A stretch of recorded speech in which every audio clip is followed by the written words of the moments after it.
Assalamualaikum warahmatullahi wabarakatuh. Para sahabat Rasulullah SAW, selepas melaksanakan sholat berjamaah bersama Rasul, selalu melaksanakan zikir bersama dan diakhiri dengan doa yang dipimpin oleh Rasulullah SAW. Namun, ada salah satu sahabat Rasul. Ia tidak bersabar. Ia malah terburu-buru untuk pulang. Dan akhirnya Rasul pun menegur sahabat tersebut.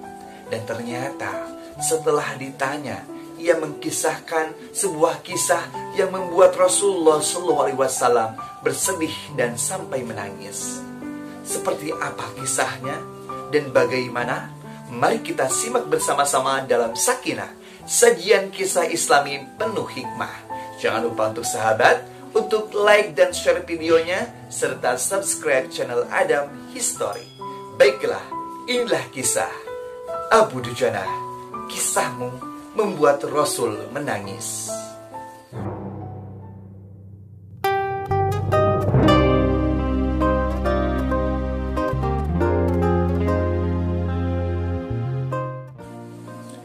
Abu Dujana adalah salah satu dari sahabat Rasulullah SAW. Ia sering mengikuti peperangan yang dipimpin oleh Rasulullah. Dia juga termasuk sahabat yang giat dalam beribadah. Tetapi setelah ia melaksanakan salat subuh berjamaah bersama Rasulullah, ia tidak bersabar. Ia terburu-buru untuk pulang ke rumahnya. Dan hal inilah yang Rasulullah SAW tidak sukai, hingga Rasul pun menegur Abu Dujana. Wahai Abu Dujana, apakah engkau tidak memiliki permintaan yang perlu engkau panjatkan kepada Allah, sehingga engkau tidak menunggu aku menyelesaikan berdoa? Abu Dujana tertunduk malu, dan ia pun menjawab, ya Rasulullah, aku melakukan hal itu karena aku memiliki satu alasan. Rasul pun bertanya kembali, apa alasannya wahai Abu Dujana? Ya Rasulullah, sungguhnya aku tinggal berdampingan dengan seorang laki-laki yang di pekarangannya terdapat pohon kurma yang tinggi menjulang dan dahannya menjuntai ke rumahku. Setiap malam tiba, angin-angin menjatuhkan kurmanya jatuh ke halaman rumahku. Dan aku bergegas cepat setelah melaksanakan sholat subuh untuk membereskan kurma tersebut. Aku dan istriku membereskan halaman rumahku dari kurma-kurma milik tetangga, dan aku serahkan kurma itu kepada tetanggaku. Ya Rasulullah, kami adalah orang miskin. Anak-anak kami sering merasakan kelaparan. Ketika mereka bangun, maka mereka akan memakan apapun yang mereka temukan.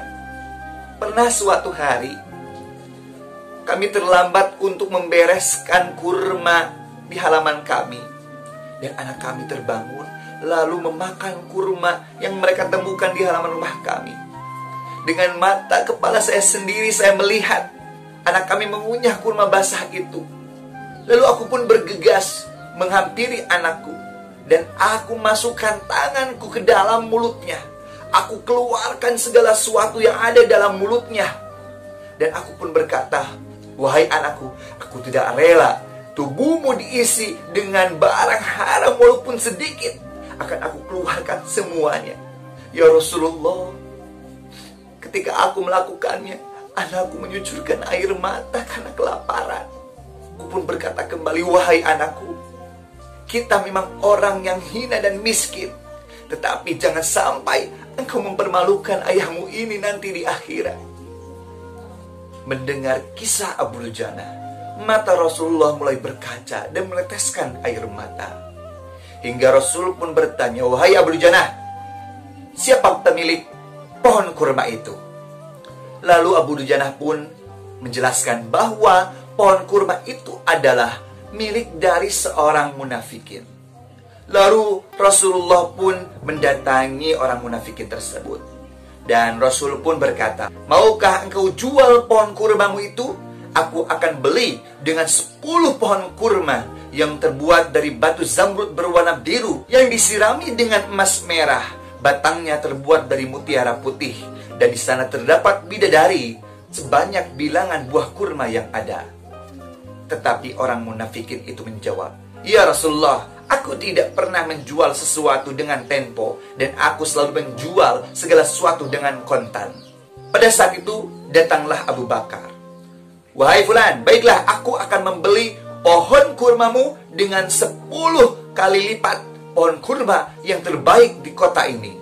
Mendengar hal itu, orang munafikin itu merasa bahagia dan kegirangan karena pohon kurmanya dibeli dengan bayaran yang sangat mahal. Lalu Rasulullah pun berkata, "Wahai Abu Bakar, aku yang menanggung gantinya untukmu." Mendengar hal itu, Abu Bakar merasa bahagia. Dan setelah dibelinya pohon kurma itu, lalu Abu Bakar menyerahkan pohon kurma itu kepada Abu Dujana. Sang munafikin lalu kembali ke rumahnya dengan bahagia. Ia lalu menceritakan kisahnya kepada istrinya. Si munafikin berkata, "Wahai istriku, aku baru saja menjual pohon korma di pekarangan kita dengan bayaran yang sangat mahal. Padahal pohonnya masih ada di halaman kita. Aku tidak akan memberikan buahnya sedikit pun kepada tetangga kita itu." Lalu malam pun tiba. Dan setelah pagi datang, si munafikin terkaget-kaget karena ternyata pohon kurma di halaman rumahnya telah hilang dan sekarang berada di halaman rumah Abu Dujana. Halaman rumah munafikin itu rata, seperti tidak ada pohon sama sekali sebelumnya. Dan itulah kisah Abu Dujana yang penuh dengan hikmah. Semoga kita bisa mengambil nasihat terbaik dalam kisah Abu Dujana ini. Dan jangan lupa untuk sahabat semuanya untuk like dan share videonya serta subscribe channel Adam History. Wassalamualaikum warahmatullahi wabarakatuh.